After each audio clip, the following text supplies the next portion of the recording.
Listen closely, my friends. There will be a moment when someone says something designed to hurt you. Maybe they insult you. Maybe they disrespect you. Maybe someone you trusted suddenly turns cold. And for 1 second, you will feel the fire rise inside you, the urge to answer, defend yourself, prove them wrong, make them regret what they said. That 1 second is where your power is decided, because the strongest person in the room is not always the loudest. Sometimes it is the person who feels the anger completely and still refuses to become a slave to it. Anyone can react. Anyone can shout. Anyone can send the message they will regret tomorrow. But mastery begins when you can feel the emotion without allowing the emotion to choose your next move. Think about how strange that is.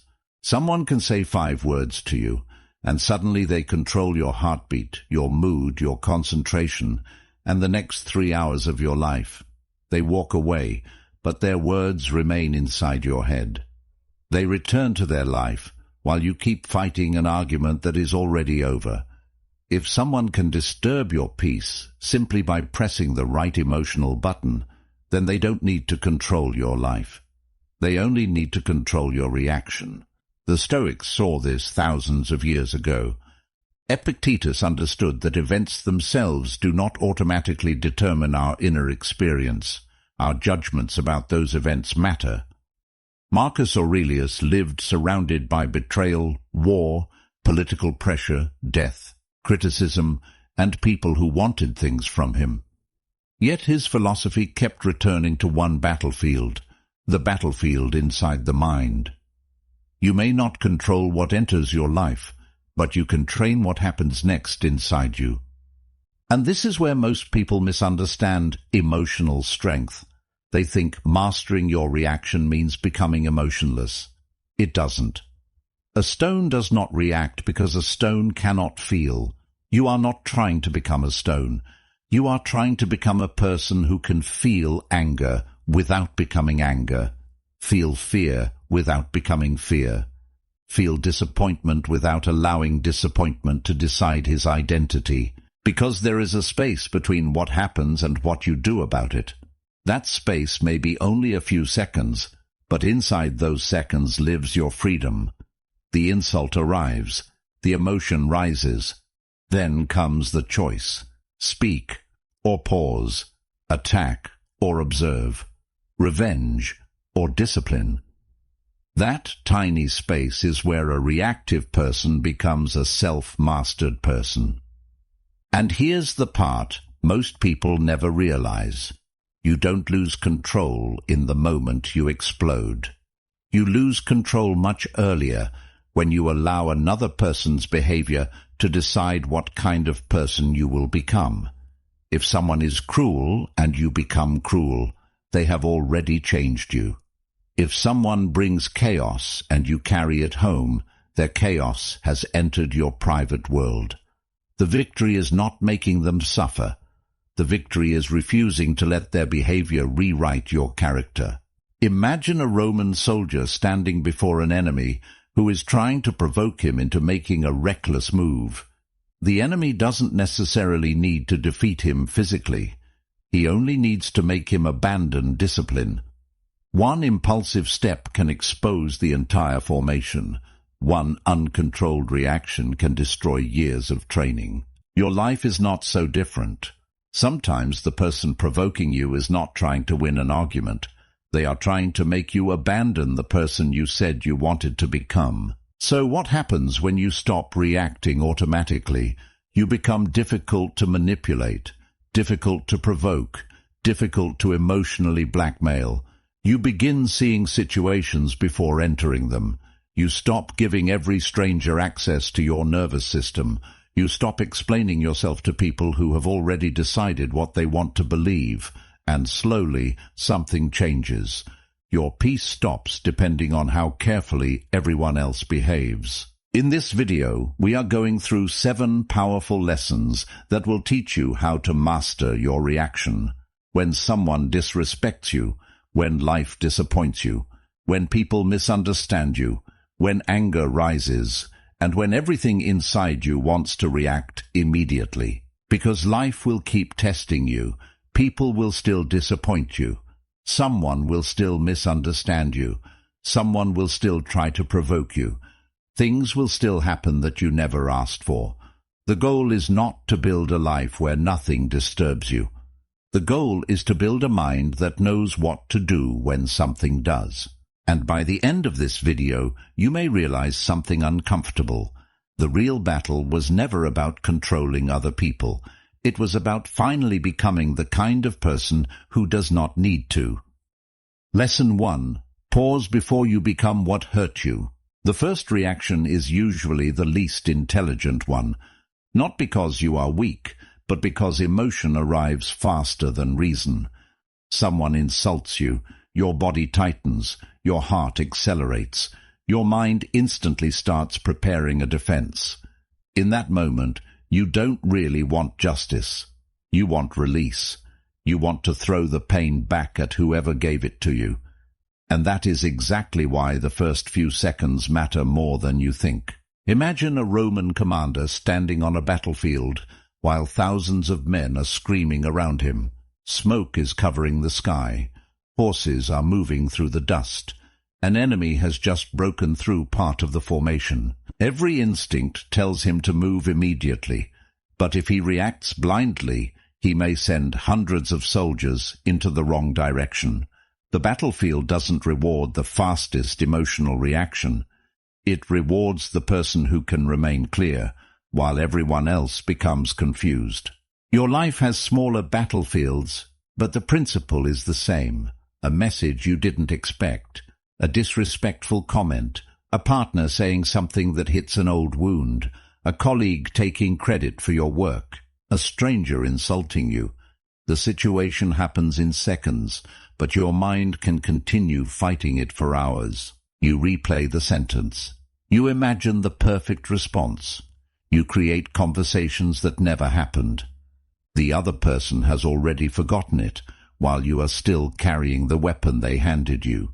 This is why the Stoic practice of pausing is much deeper than simply calm down. It is about creating distance between stimulus and judgment.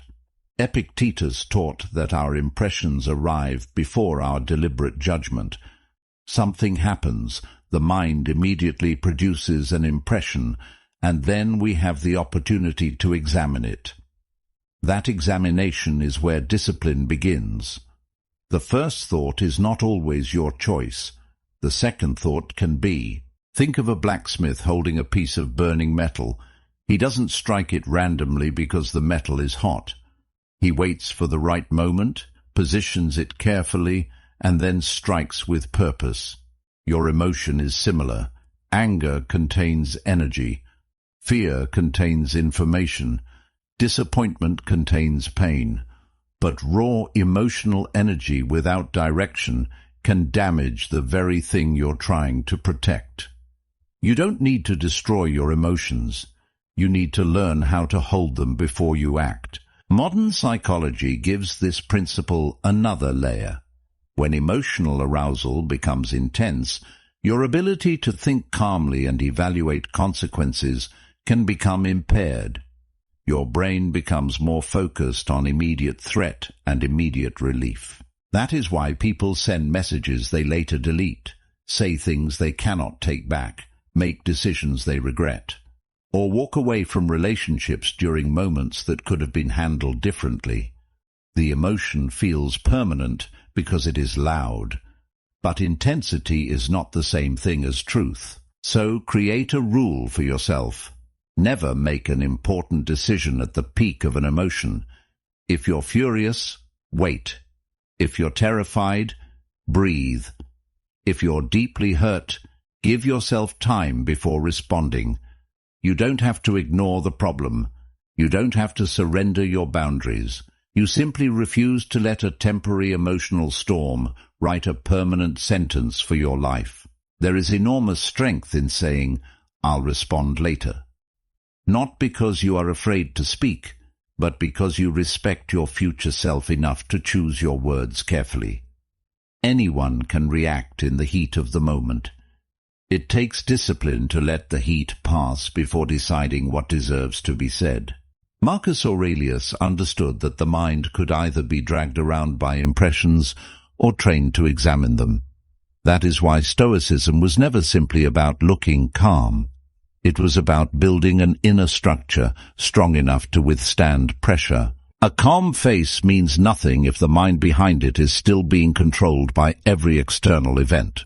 Picture a deep ocean during a storm. The surface can be violent, waves rising, wind screaming, water crashing against everything around it.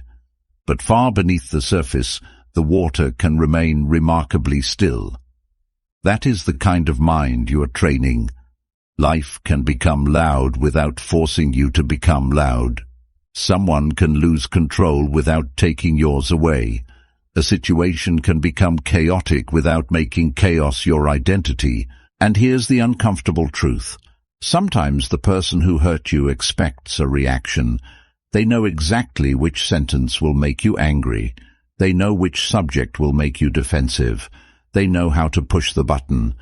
If you react exactly as they predicted, you have given them something more valuable than your attention. You have given them control. But when you pause, something changes. The script breaks. They expect anger, and they meet silence. They expect impulsiveness, and they meet composure. They expect you to defend your ego, and instead you examine the situation. Now you are no longer simply reacting to what happened. You are deciding what happens next. So the next time you feel that instant surge inside you, don't rush toward it. Take one breath, then another. Ask yourself, what response would I respect tomorrow? Because the strongest version of you is not the one who never feels anger. It is the one who can feel the fire and still decide where the fire goes. Pause before you become what hurt you. Lesson 2. Do not let their chaos become yours. There is a dangerous kind of weakness that looks like strength. Someone raises their voice, so you raise yours higher. Someone becomes disrespectful, so you become crueler. Someone tries to humiliate you, so you spend the night imagining how to hurt them back. It feels powerful because anger gives you energy. But there is a hidden price. The moment you allow someone else's behavior to determine your behavior, they have already taken control of you. Imagine standing beside a fire. Someone throws a burning piece of wood towards you. You have two choices. You can pick it up and throw it back, allowing the fire to continue through you, or you can let it fall to the ground. Most people never realize that emotional provocation works the same way. An insult is thrown. Anger rises. Then the person carries that anger into their home, their work, their relationships, and eventually their sleep. The person who caused the disturbance may have moved on hours ago, but their fire is still burning inside. The Stoics understood this distinction with extraordinary clarity. Epictetus repeatedly brought attention back to what belongs to us and what does not. Another person's words belong to them. Their temper belongs to them. Their insecurity belongs to them. Their cruelty belongs to them. You cannot control what another person chooses to carry, but you can decide whether you will pick it up and carry it too. You are not responsible for every emotional storm that passes near you. Think about Marcus Aurelius ruling an empire filled with people who wanted something from him. Some wanted power. Some wanted recognition. Some wanted revenge. Some would flatter him to gain influence, while others would criticize him regardless of what he did. If he allowed every person's emotional state to dictate his own, he would have become a prisoner inside his own empire. His position demanded something far more difficult than authority over others, authority over himself. And that is where most people lose their freedom. They believe another person's anger requires an angry response. They believe disrespect requires immediate retaliation. They believe being misunderstood requires an explanation. They believe someone else's bad mood must somehow become their bad mood. But why? Why should another person's lack of self-control become evidence of your lack of self-control? Modern psychology gives us another reason this matters. Emotions are contagious. Human beings constantly read facial expressions, tone of voice, posture and behavior, often without consciously realizing it. When someone enters a room furious, you can feel the atmosphere change before they explain anything. But emotional contagion does not mean you have no choice. Awareness creates distance. You can recognize the emotion without automatically absorbing it. You can witness the storm without becoming the storm. This is especially important with people who know exactly how to provoke you. They have learned your triggers. They know which subject makes you defensive. They know which accusation makes you angry. They know which silence makes you anxious. And sometimes, consciously or unconsciously, they use those triggers because your reaction gives them a sense of power. If you respond exactly as expected, you reinforce the pattern. Your reaction becomes their remote control. But imagine what happens when the pattern suddenly breaks. They raise their voice, and you lower yours. They insult you, and you don't rush to prove yourself. They try to drag you into an argument, and you simply say, "I understand what you're saying," and refuse to participate in the chaos. This isn't weakness, it is psychological independence. You are telling the situation, "You can exist around me without determining who I become." There is a difference between calmness and passivity. Stoicism does not tell you to tolerate abuse, accept disrespect, or remain silent when a boundary must be enforced. Sometimes the strongest response is to leave. Sometimes it is to say no. Sometimes it is to confront the problem directly. Sometimes it is to end access to you. The Stoic question is not, "How can I avoid responding?" It is, "What response serves reason rather than impulse?" Picture a mountain during a storm. Lightning strikes around it. Rain beats against its surface.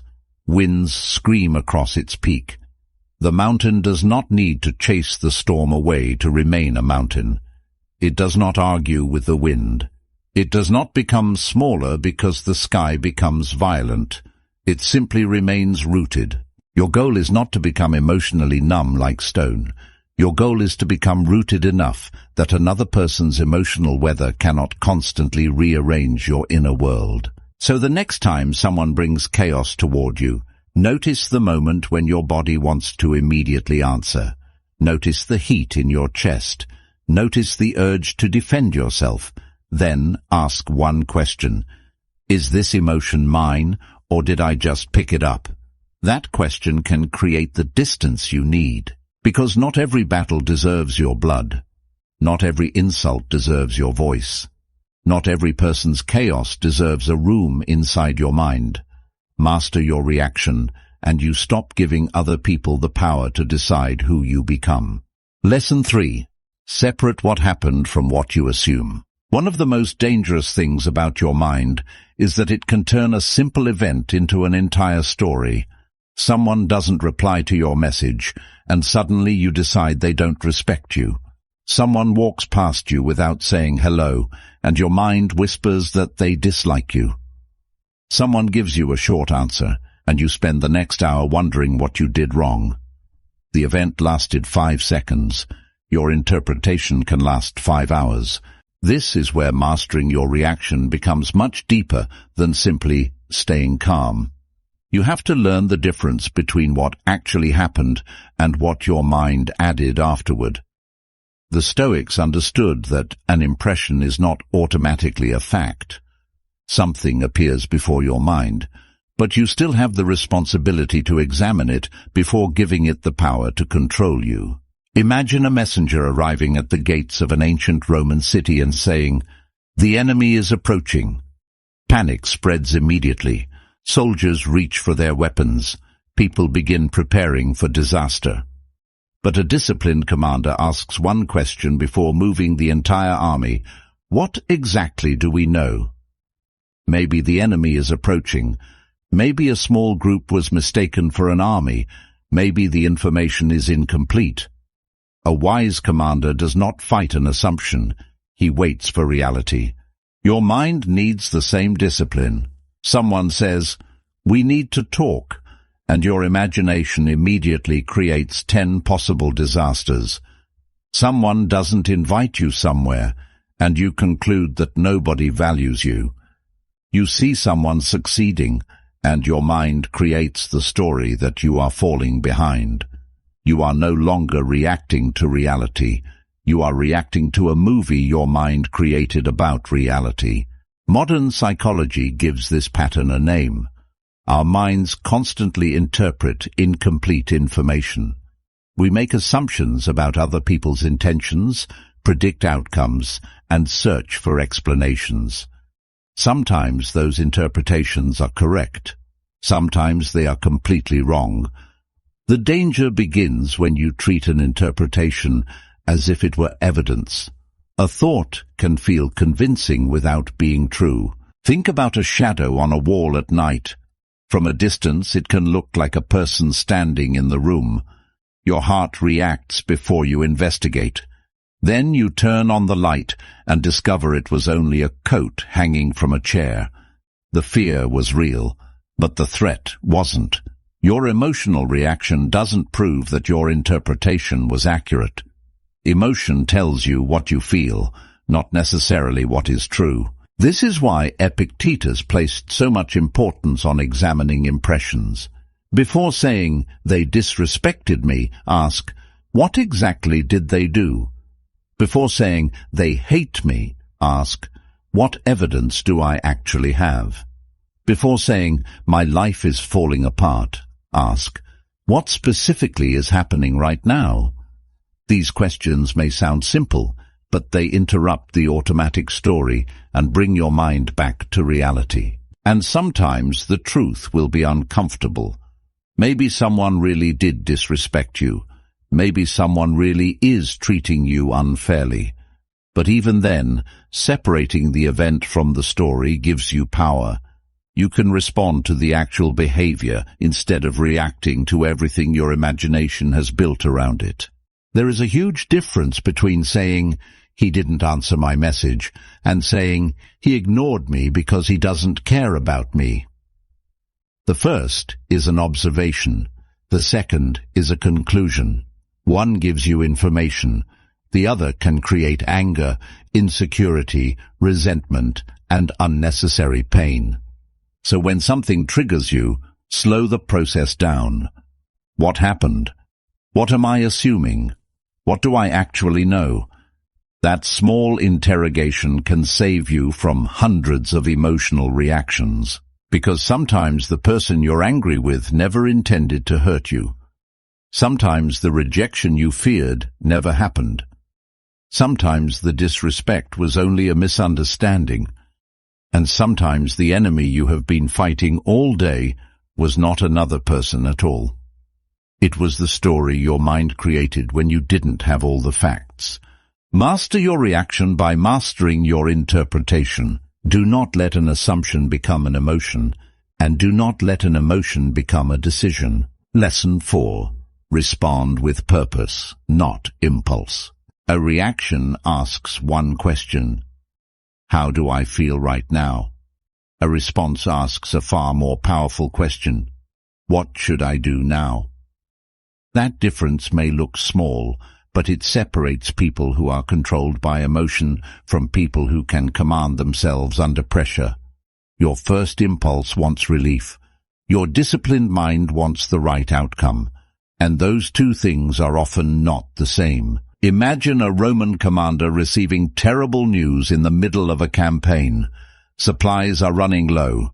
Soldiers are exhausted. The enemy is moving closer. Fear spreads through the camp, and everyone looks toward the commander for a reaction. He has every reason to panic, but panic cannot solve the problem. He studies the terrain, counts what remains, considers the enemy's position, and then gives an order. He doesn't deny the danger. He refuses to let fear make the decision. That is the difference you need in your own life. When someone insults you, your impulse says, destroy them. When someone rejects you, your impulse says, prove your worth. When someone disappoints you, your impulse says, make them feel what I felt. But ask yourself what happens after the impulse gets what it wants. You win the argument and lose your peace. You prove your point and damage the relationship. You send the message and spend the next morning wishing you could take it back. Immediate emotional relief can create long-term consequences. The Stoics understood that reason was not the enemy of emotion. Reason was the force that could give emotion direction.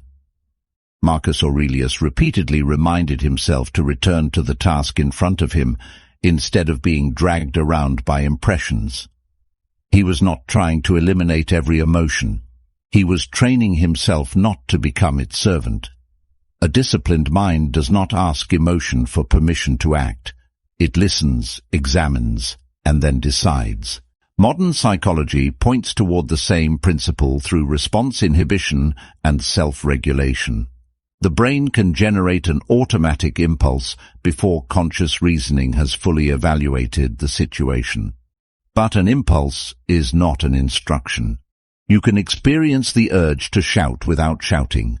You can feel the urge to check your phone without checking it. You can feel the urge to retaliate without retaliating. The feeling can arrive without receiving authority. Think of a skilled archer.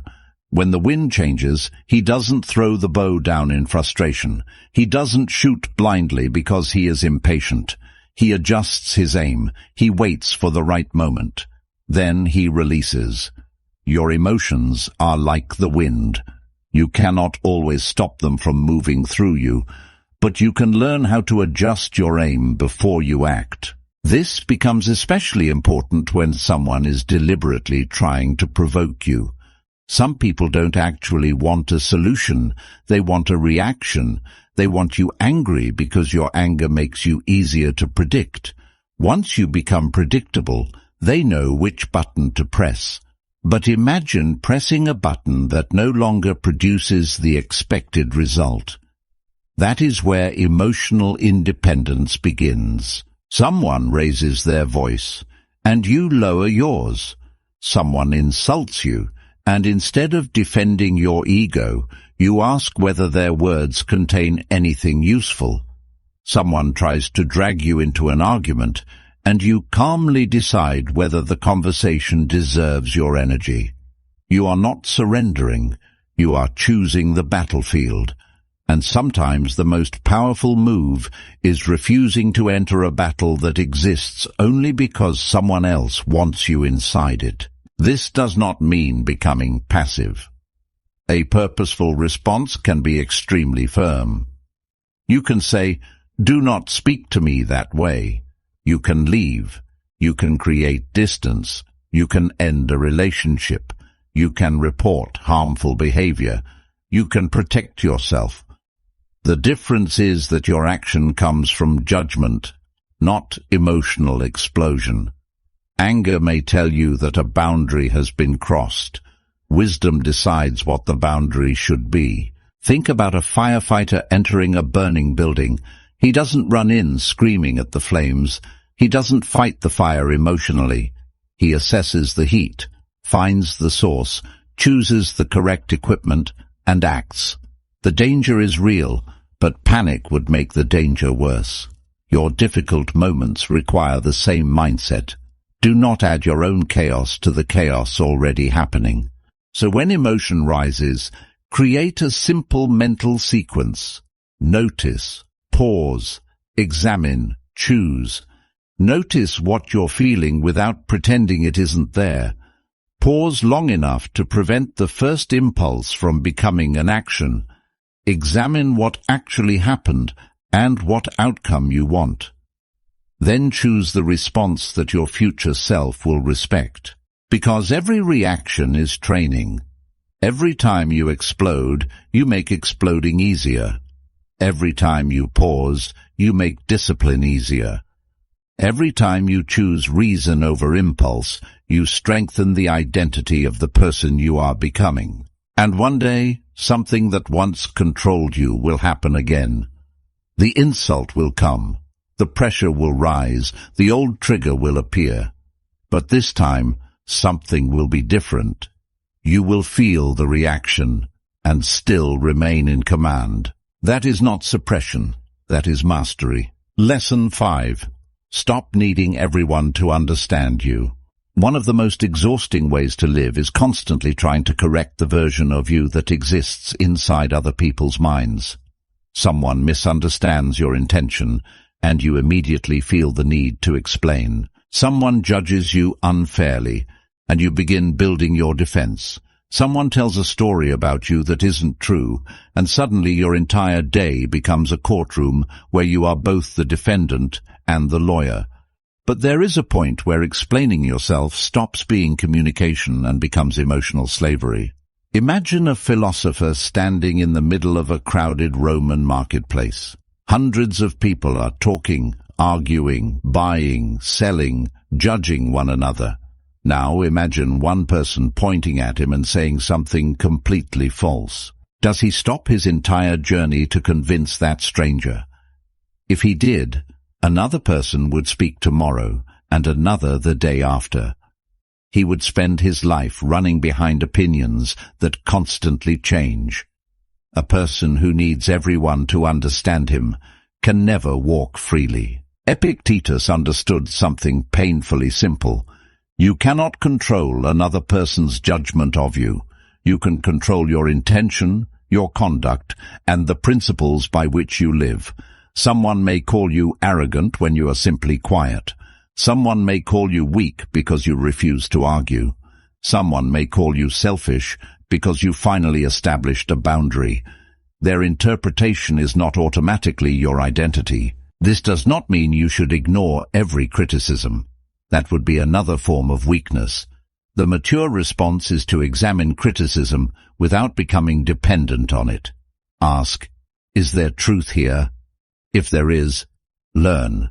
If there isn't, release it. The important distinction is that you are using criticism as information rather than using it as a measurement of your worth. Think about a statue carved from stone. Someone looks at it and says, it is beautiful. Another says it is ugly. Another says it should have been shaped differently. The stone does not change because every observer has a different opinion. Its form exists independently of their reactions. You need the same inner foundation. If every opinion can reshape your identity, then you never really built an identity of your own. Marcus Aurelius lived in a world where reputation mattered enormously. He was emperor. Every action could be interpreted, criticized, praised, or manipulated. Yet he repeatedly reminded himself to focus on what was actually his responsibility, his character, his actions, and the way he fulfilled his duties.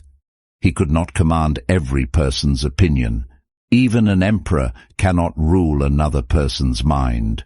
Modern psychology gives this struggle another name: the need for social approval. Humans naturally care about belonging because social connection historically mattered for survival. But when the need for approval becomes excessive, your behavior can become organized around avoiding rejection rather than pursuing your values. You start asking, will they like this? Before asking, is this right for me? And slowly, you become a performer in your own life. You choose clothes for approval.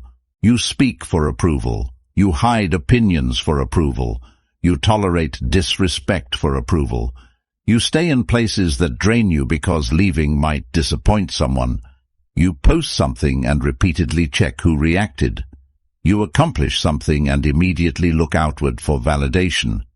You are living, but part of your mind is constantly watching the audience. That is not freedom. Imagine a prisoner carrying a chain that has no lock.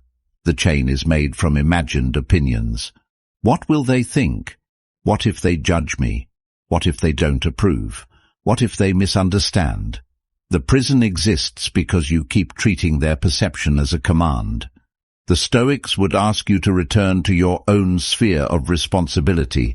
You cannot control what someone thinks after you leave the room. You cannot control whether someone believes your explanation. You cannot force someone to see your heart correctly.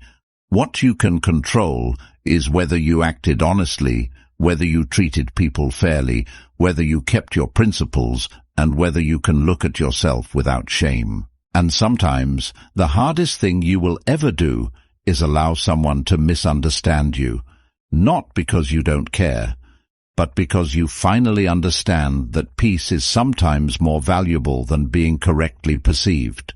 There will be moments when you need to explain yourself. There will be relationships worth repairing and people worth communicating with. But learn the difference between clarifying yourself and begging to be understood.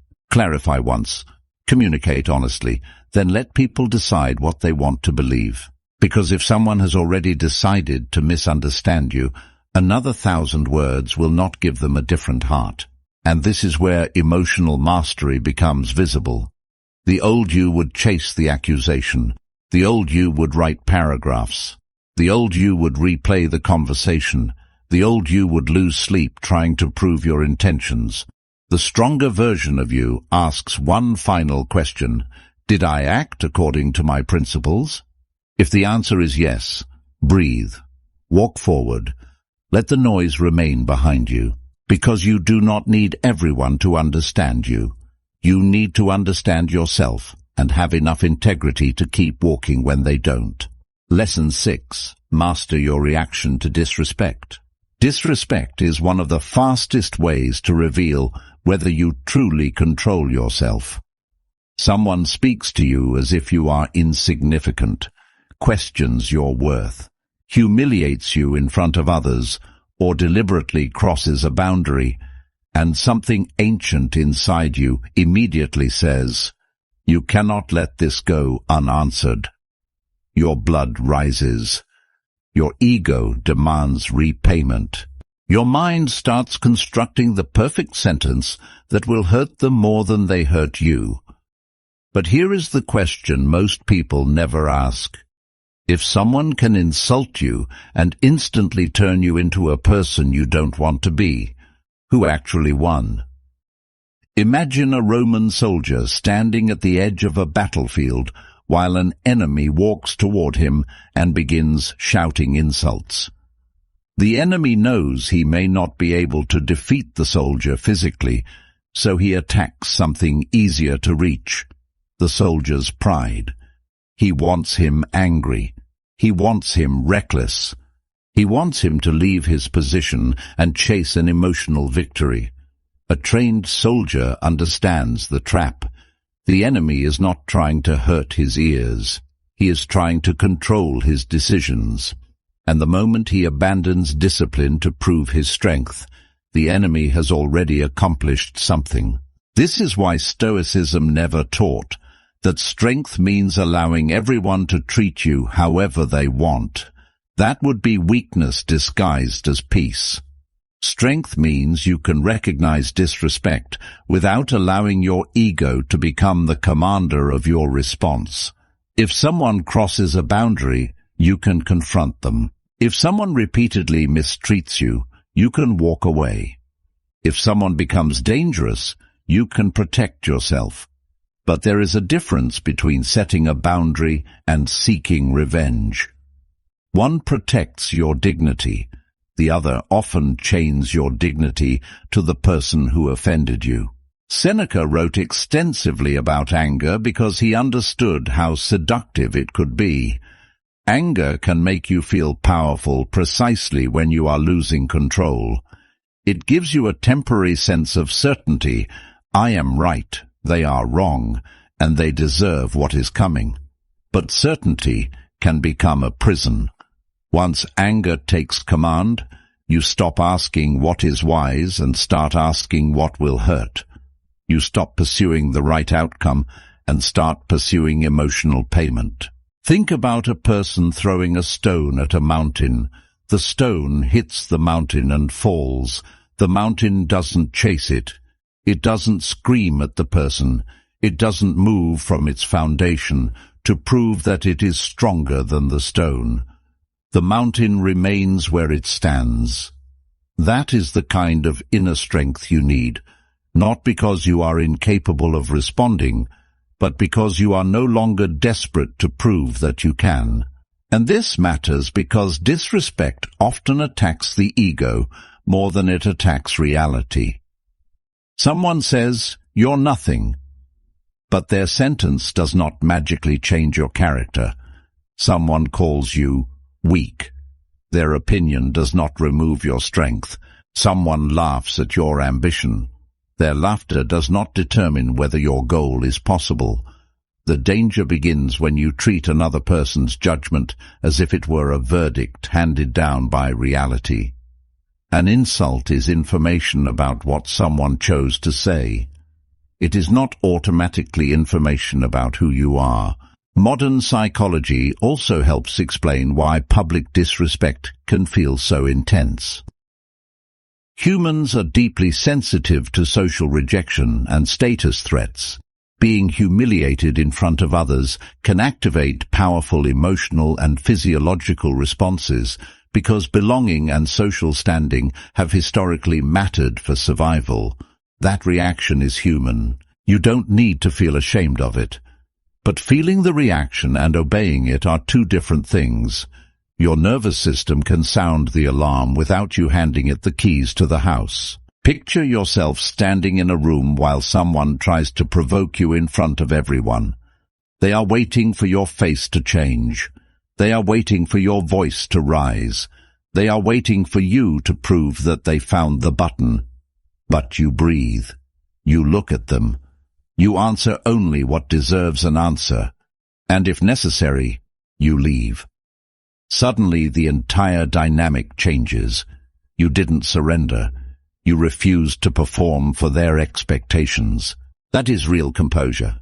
Because the most powerful response to disrespect is not always silence, and it is not always confrontation.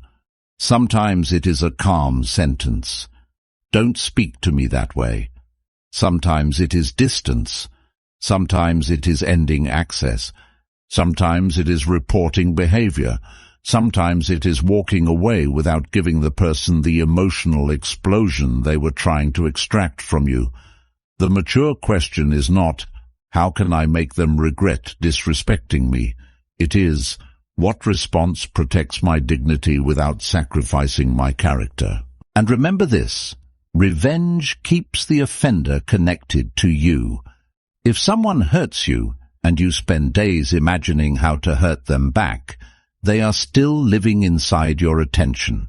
They may be gone, but they still occupy your mind. You tell yourself you are punishing them, but often you are punishing yourself by continuing to carry the encounter. So when disrespect comes, don't ask only, what did they do to me? Ask, what are they trying to make me become? Because perhaps the greatest victory is not defeating the person standing in front of you. Perhaps it is refusing to become cruel because someone else was cruel. Refusing to become reckless because someone else was reckless. Refusing to become bitter because someone else tried to make you bitter. Let your boundaries be strong. Let your standards be high. But never let another person's disrespect become the author of your character. That is how you master your reaction. Not by becoming impossible to hurt, by becoming impossible to control through your pain. Lesson 7. Control what you give your attention to. Your reaction begins long before you speak. It begins with what you allow to occupy your attention. A comment you keep rereading, a person you keep checking, an argument you keep replaying, a mistake you keep punishing yourself for. These things may no longer exist in the outside world, yet you continue giving them a place inside your mind. And whatever repeatedly receives your attention eventually receives a piece of your life. Imagine a Roman soldier standing guard at the gates of an ancient city. His job is not to chase every person walking past the walls. He does not leave his post because someone shouts from a distance. He does not open the gates because someone demands his attention. His responsibility is to decide what deserves entry and what does not. Your mind needs the same discipline. Your attention is a gate, and not everything knocking deserves to come inside. Marcus Aurelius understood the value of guarding the mind.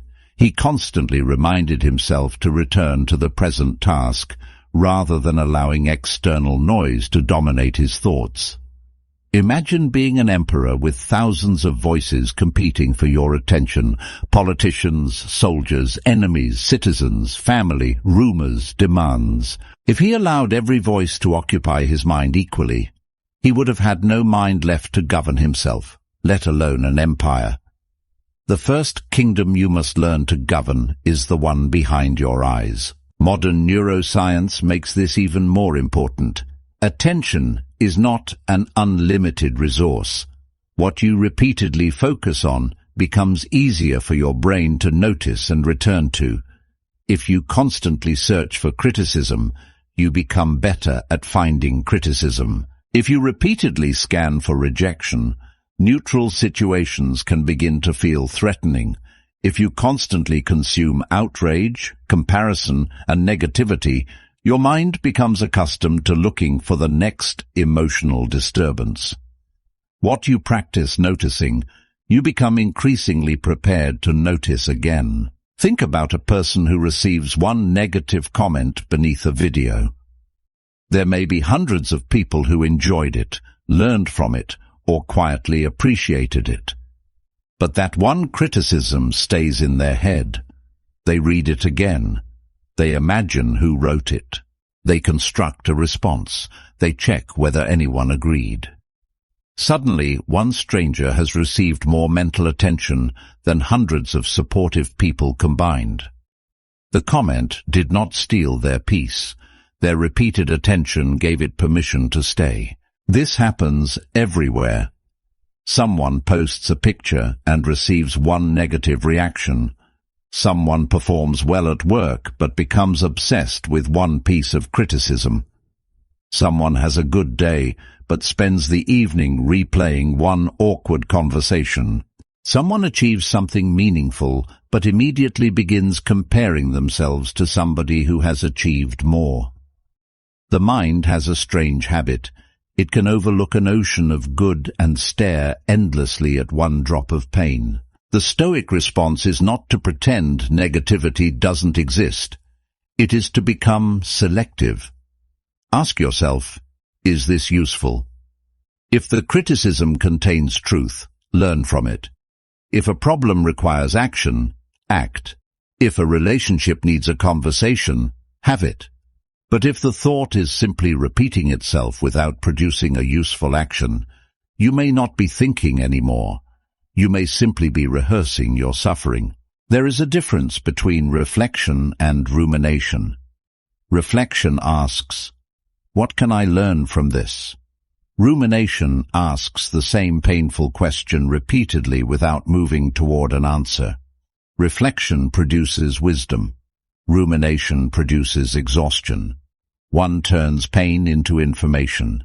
The other turns pain into a permanent residence. Imagine carrying a heavy stone in your hand. Holding it for a few seconds is easy. Holding it for an hour becomes painful. Holding it all day becomes unbearable. The stone hasn't become heavier. Your refusal to put it down has become the problem. Some thoughts work the same way. The event itself may be finished, but you keep carrying it because you believe thinking about it again will somehow change what happened. It won't. You cannot rewrite yesterday by replaying it harder. You cannot control tomorrow by worrying about it longer. And you cannot regain your peace by repeatedly staring at the thing that disturbed it. This is why mastering your reaction requires mastering your attention. When something triggers you, don't immediately feed it with more mental energy. Step back. Ask whether it deserves another minute of your life. If the answer is no, redirect yourself deliberately. Return to your work, go outside, train your body, read, create, pray or reflect. Speak to someone you trust. Do something that places your attention back into reality, because attention is not just focus. Attention is life in its most practical form. Whatever you repeatedly give it to becomes part of your experience of being alive. So stop handing your attention to people who only know how to disturb you. Stop donating hours to conversations that ended yesterday. Stop allowing strangers to occupy rooms in your mind that you don't even let people you love enter. And most importantly, stop confusing obsessing over something with controlling it. You don't regain control by staring at the problem forever. Sometimes you regain control by turning your eyes away. The world will always have noise. People will always have opinions. Problems will always knock. But you get to decide which doors open. Guard your attention, and you begin to guard your reactions. Guard your reactions, and you begin to reclaim your life. Mastering your reaction doesn't mean becoming emotionless.